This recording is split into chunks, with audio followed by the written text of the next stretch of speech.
Bismillahirrahmanirrahim. Dear students of 10th class, our today's topic in geography is net sown area and gross cropped area.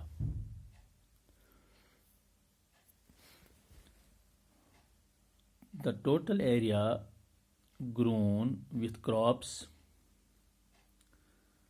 and orchards is called as net sown area. Around 141.58 million hectares, that is equal to 46.4% land in India, is under net sown area out of the total reported area. प्यारे बच्चों, जो crops, जो फसलें हम उगाते हैं और जो बागात हमारे पास हैं, इनसे जो मेवे वगैरह हम हासिल करते हैं,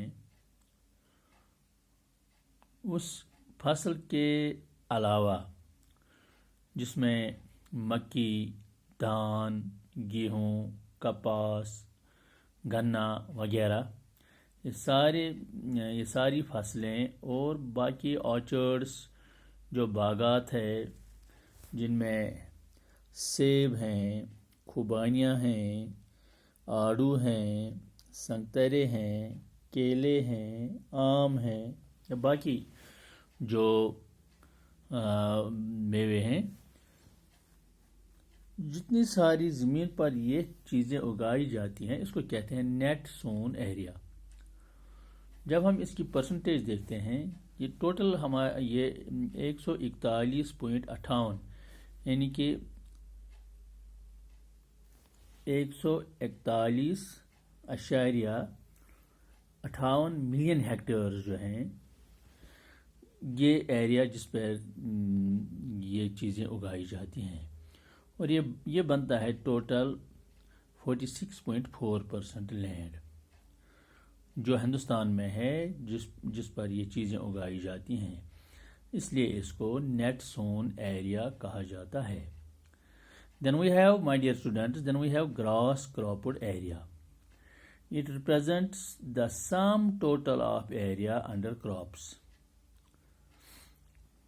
The net sown area and the land cultivated more than once makes gross cropped area. You know, we have a land for which we make cultivation.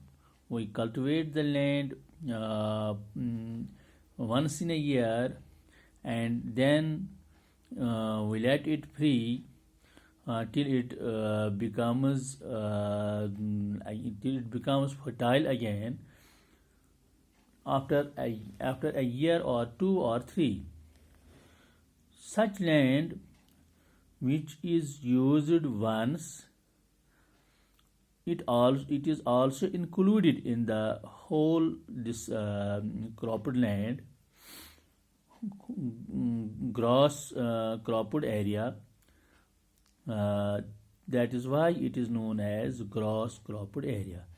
यानी कि जिसमें से हम साल कुछ ऐसी ज़मीन भी हमारे पास है, ढलवान ज़मीन, जहाँ पर एक साल हम फसलें उगाते हैं, फिर ये नाकाबिल काश्त रह जाता है.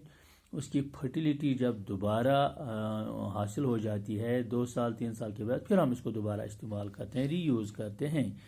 तो ऐसी ज़मीन ये जिस पर हम पैदावार उगाते हैं और जिसको छोड़ते हैं, लेकिन वो भी ज़मीन में ही शामिल है, वो भी लैंड में ही शामिल है. ऐसी ज़मीन को ग्रॉस क्रॉप्ड एरिया कहते हैं.